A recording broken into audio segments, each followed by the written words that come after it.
talk a little bit about Lanzerath Ridge, Battle of the Bulge from DVG or Danverson Games. This is the latest in the Valiant Defense series from David Thompson. And it's a solo game. It has similar mechanics with the other Valiant Defense games. This is the fourth one. But again, it's different, and it's dealing with a different topic. This is kind of an after-action report. I'm just finished with the first attack period. Just went through the deck of cards. Here you go through 4 attack periods and see if you can survive all 4 of those. They get progressively harder as you go through them. This is the situation after the first attack period. And I don't know if I'm going to do all 4, but we'll see. I'll at least do this one, and I'll either add on to it or post these separately. But this is the situation after the end of the first attack period, and that ends when this you go to this deck and you can't draw anything more. And what you're left with is you have a lot of exhausted troops. These are the actual defenders of Lanzerath Ridge. From a historical standpoint, it's a very interesting situation. This was like the very beginning of the Battle of the Bulge, and this was kind of an unexpected attack, and these soldiers were extremely heroic in their actions here. One of the things that's different from the others in the Valiant Defense series is normally you can spend an action or unexhaust troops. Here, the only way you can unexhaust troops is by using the command action, and there's only 2 commanders on the board, or you can use an assist action. But when you use the assist action, it exhausts that soldier. So, and there's only, not everybody has the assist action. So it's a little puzzly. If you use that person, they need to be near a commander if you want to unexhaust them. And so you kind of set up a chain here where you kind of want to keep these commanders close enough together where they can, when they use their command, they can unexhaust 3 soldiers. And as long as you have at least 1 commander open, you can, or unexhausted, then you can just keep flipping that. However, if you don't have a commander, which I don't have over here, then you're going to get exhausted and stay exhausted unless you use an assist action, but then eventually you're going to run out of assist actions. So one thing I'm noticing that I probably did wrong here is I burned a lot of ammunition. The machine guns that you have burn ammunition when you use it, and it goes out of the game, and that's all you have left over. I haven't used this one at all. I need to get this one down here into a position to use it. I did use the radio artillery and that when you use the radio artillery, it kind of burns through this deck quicker. Pulled out for every 5 or 6 you roll for a token that you remove, you can remove 3 cards there. So very interesting mechanics. Those are some of the things that are different from some of the others in the Valiant Defense series. Each one is different. Each one has a different situation, and each one does things a little bit differently, and this one is definitely unique in of itself. I feel like I did really good clearing off the board of the troops. However, paid for it with a lot of ammo. These will all become, at the end of this first period, after each period, they become unexhausted. So I'll get all these guys back, but I'm running out of ammo for the machine guns, and I think it's going to get harder, right? Also, they've removed all the barbed wire. There's 3 barbed wire that starts off, and it kind of piles up the soldiers or stacks them up until you get 3 next to the barbed wire, or you get a leader on the track. Here's a leader here, and there's a leader there. So I ran out of barbed wire, so I'm not going to be slowing them down there. I still have grenades. Part of this was the historical defense that these defenders prepped the area for. They didn't have a lot of time, but they did some preparation before the attack, and they put up some barbed wire, and then they also put up some booby traps or these grenades here. So that's going to stave off some of the defense as well, soak up some damage, hopefully, of the attackers and reduce them. But I mean, I feel good for the first period, but I don't have any idea how this is going to play out, because I got to get that machine gun with all that ammo there. I got to get that up someplace where it can start taking stuff down.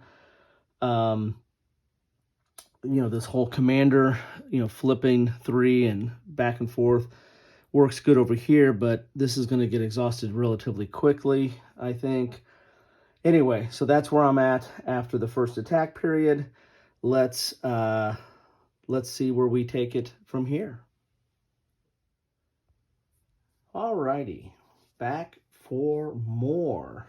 This is the end state after the attack period 2. Just got through the deck of cards, and this might be a good time to talk a little bit about gameplay. So what you're going to do for gameplay is the attackers always go first. There's a deck of cards here. That are numbered 1 through 4. So there's 4 separate attacks, modeling or simulating the historical 4 attacks that went down at Lanzerath Ridge. And you draw 3 cards. And when you draw the cards, you determine where they go on the board. So, for example, this here is a Rifleman Roll in place 1 through 6.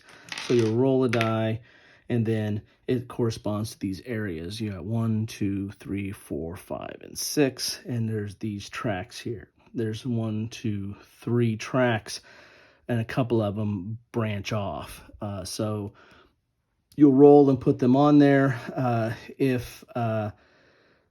And you'll push them up on the track. So like if someone were to be placed there, then these would all move up 1.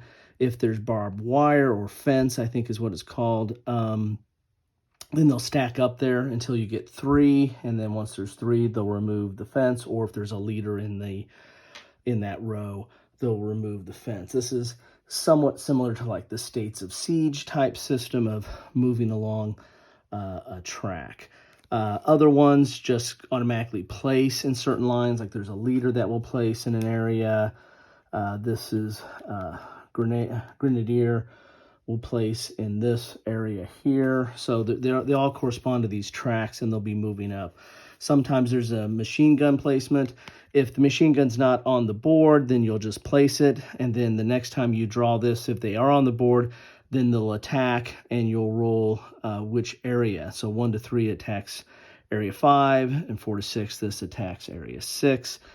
And then when you do an attack, you're going to roll, if it's empty, if that location, a defensive location is empty, then nothing happens.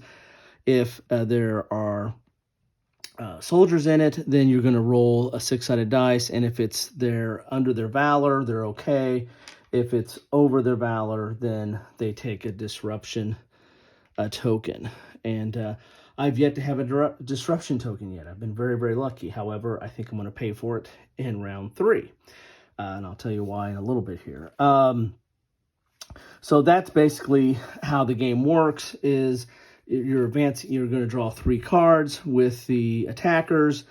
If they take out a fence, then if they get 3 or leader, then they take out a fence. If they land on one of these grenades, then they get blown up, sir. They get removed, but then the grenade's removed as well, and so that's a open path now. If they get inside one of the defenders' area, then you have close combat, and I haven't had one of those yet, but there's combat factors on these tokens here, and you'll add up these combat factors and then match it up versus, I think, their valor when you get there. I think I'm going to be seeing that in round 3. And then if at the end of and then you go through the defenders phase. And the defenders phase is you have these action tokens here. You have 5 of these, and you get to do various actions. Certain actions do not exhaust the the soldier. These are these on this player right here. You got deny, dismount, and place weapons, move, radio artillery, radio intelligence, recover, reload, reveal, transfer ammo, and withdraw. Those are all do not exhaust, but they do take an action token, and if once you have an action token, you cannot, that unit cannot do anything more. Even if it doesn't exhaust them, they still can't do anything more that round.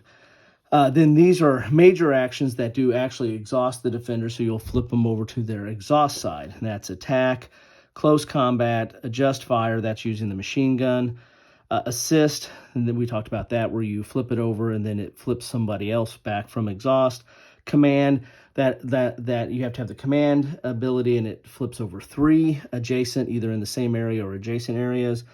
Reposition, a radio artillery, radio intelligence, and withdrawal. So those are the exhaust actions. So you'll go through those 5 actions with the defenders, and then it goes back to the attack phase, and then you'll draw, 3 more cards, and you just keep going back and forth until the attack deck is out. So I just finished up the second attack deck, and one of the strategies I'm using to do that is I'm moving this guy over here to the radio artillery.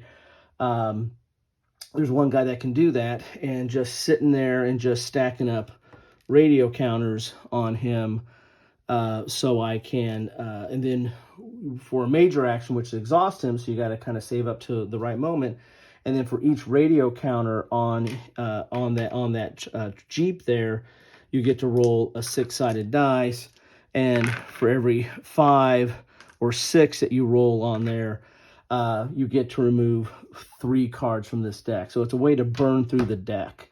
So you're calling in artillery and you're knocking out some of the reinforcements that are coming in. So it's very thematic and really a good thing there.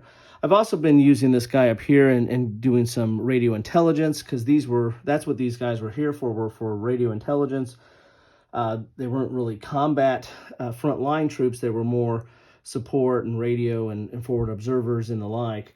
I'm moving this up. I think this comes into play, and I think there's certain objectives that come in play in round 3 and 4, or period 3 and 4. I went ahead and just cranked that up. I don't know what I need to do on that, but we'll see what happens with that. Just kind of learning this game here. Here's where the problem lies. I'm out of our ammunition for the machine guns. Out here, I've got 3 left there. Got quite a few left over here for this guy. I've got 3 left for this guy, and I got none over here. So, and the more the attacks, in the first round, a lot of the attacks came here. In this round, the attacks were coming here and here. They're kind of doing a flanking maneuver. I have no idea where this is the first time I've gone through this, so I don't have no idea where round 3 is going to go, but if it goes here, I'm going to be in trouble. The other thing that I missed, or I didn't report on the last round, there is a reset between turns 2 through 4. There's additional, you go back to the setup of putting 10 riflemen out. So the board does not stay the way it is except for the machine guns. Any machine guns that are in place stay on the board, but all these other leaders and submachine gunners and grenadiers, whatever's on the board, they get reset to the riflemen for rounds 2 through 4. The fence comes back out. If the fence was removed, that comes back out. But I think the grenades are, once they're gone, I believe. I got to check on that. But so got some fence back.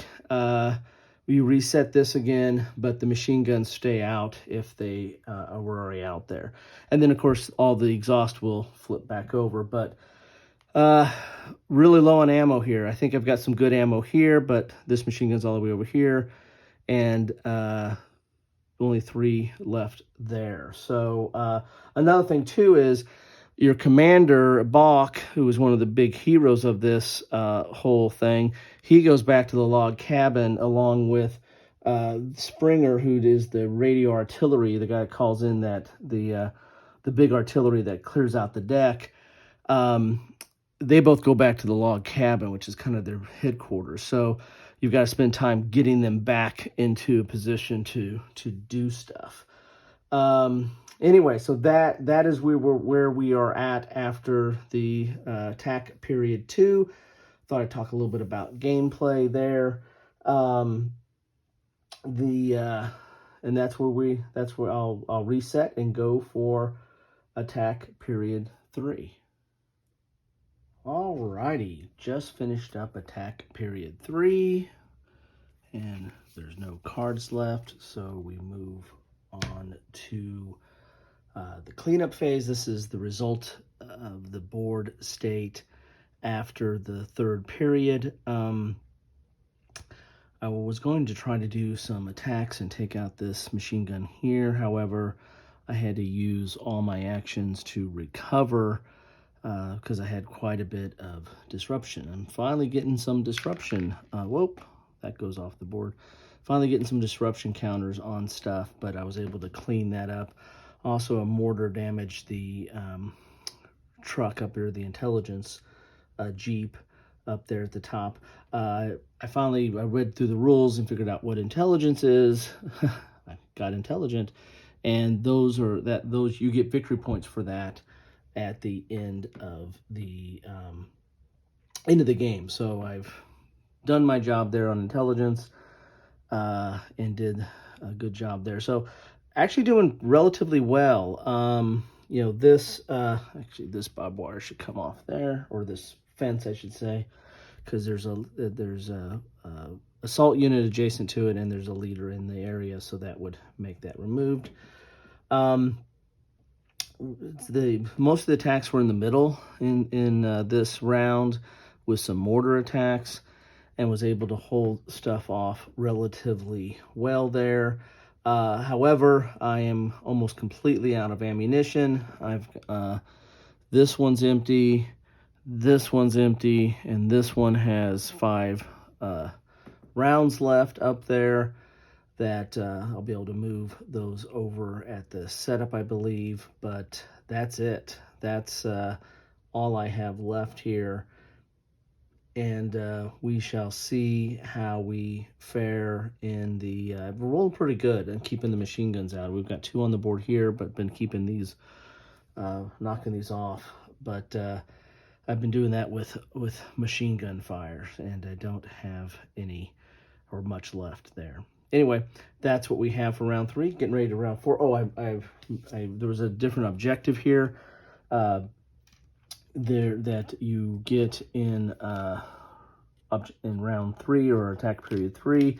You get these medics. In real life, the Germans sent some medics onto the field, and they actually were forward observer. They served as to call in artillery strikes. So mortars have a 2 times attack value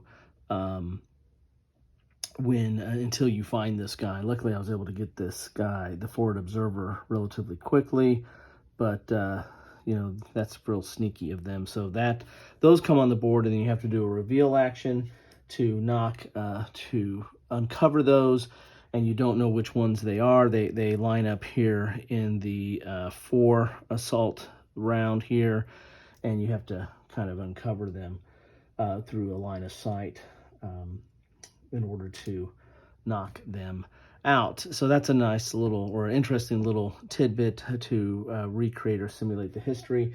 In round 4 or period 4, we're going to get this make contact and deny equipment, and this will be removing some of your soldiers off the board to this to make contact, and you get 2 victory points with that.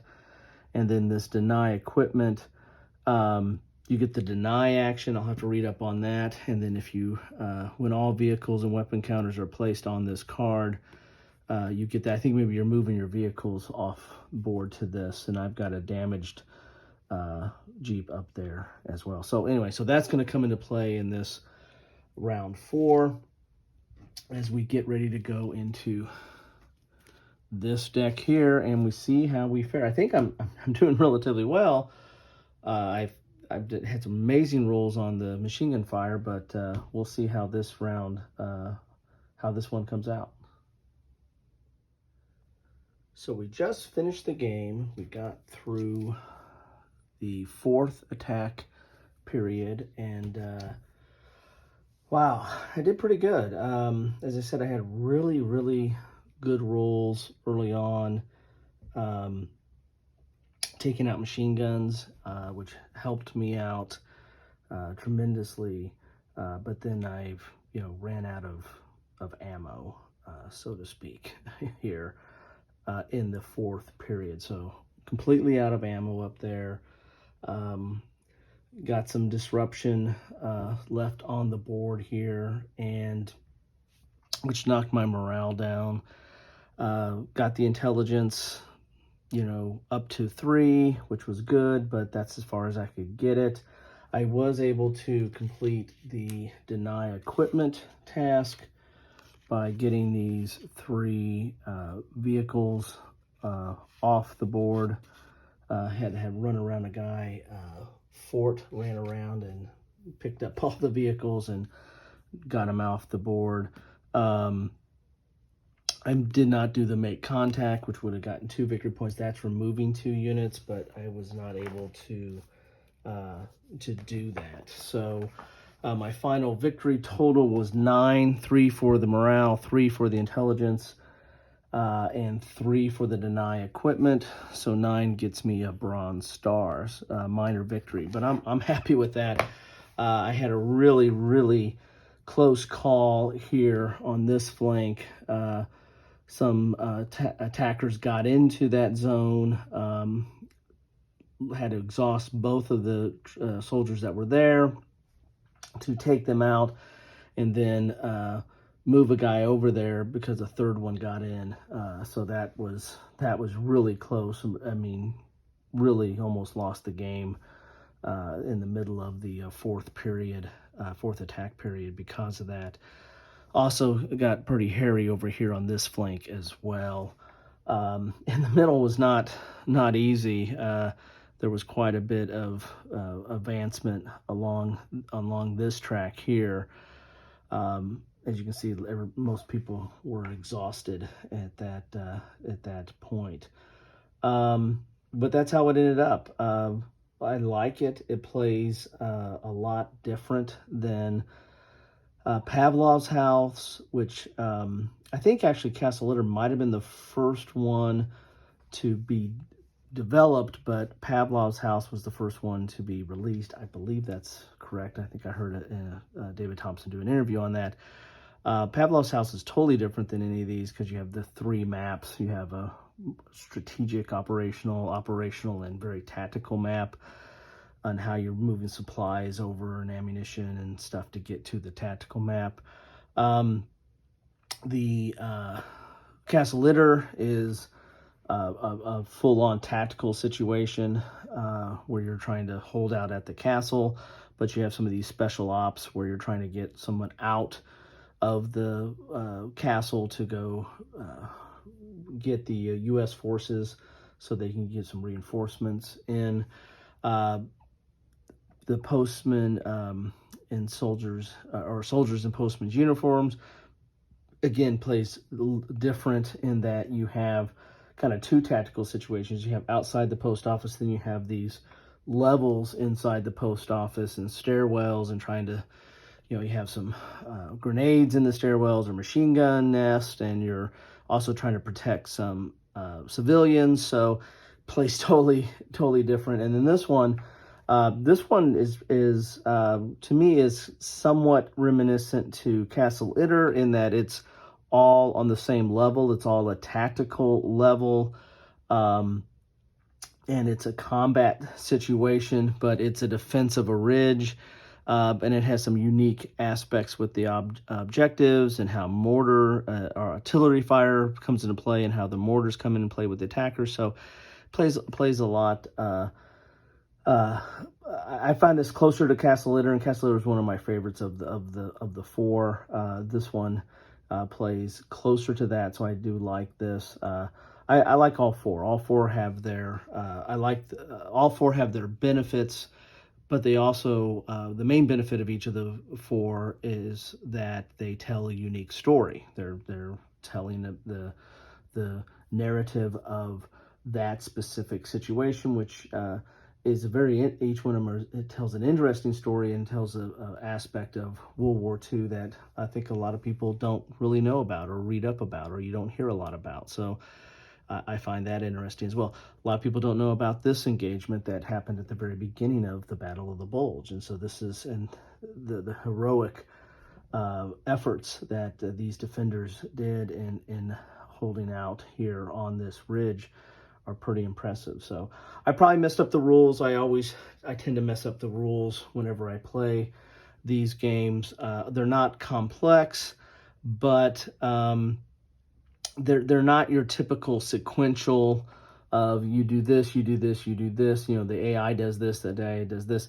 The cards control it, but the different actions, the asymmetrical nature of the different actions that you can take comes into play a little bit different on how things play out and how they interact.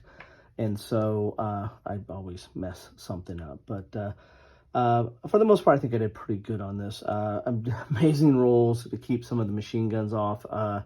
That would have been horrible, and I don't think I would have done fair so well. This right here was really a tense attack, and actually all but lost the game, but for this guy here, Milsovic, probably pronounced that wrong, coming and saving the day and taking out that last defender. Otherwise, I would have been, if he wasn't there, I'd been toast. So anyway, that's what I have for you. I thought this was an interesting talk. It was kind of an after-action report, but also a little bit of discussion of gameplay because I was doing it after each phase. Love to know your thoughts on this. This is releasing now. Of course, when you see this video, it could have been out for a year by now, but this is releasing as I'm playing this. So, and I want to thank DVG or Dan Verson Games for sending me a copy of this here. I'll put the unboxing down below as well, so you can see what it looks like fresh out of the box. But anyway, thanks for hanging out with me on this, and as I walk through each of these phases, still learning how to do the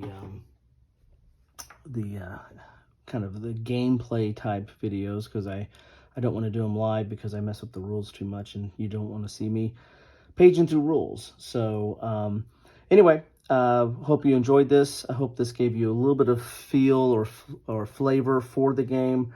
Love to know your thoughts or comments. Put them down below about what you think about this. If I messed up a lot of stuff, hey, feel free to tell me that too. I can always learn. Anyway, that's what I have for you. Again, want to thank DVG for this game, and David Thompson for the design. I really enjoy his designs, and haven't found one I didn't like yet. So anyway, that's what I have for you with this. Feel free to post some comments and enjoy the rest of your day, evening, morning, or whatever time it is where you are. Have a good one.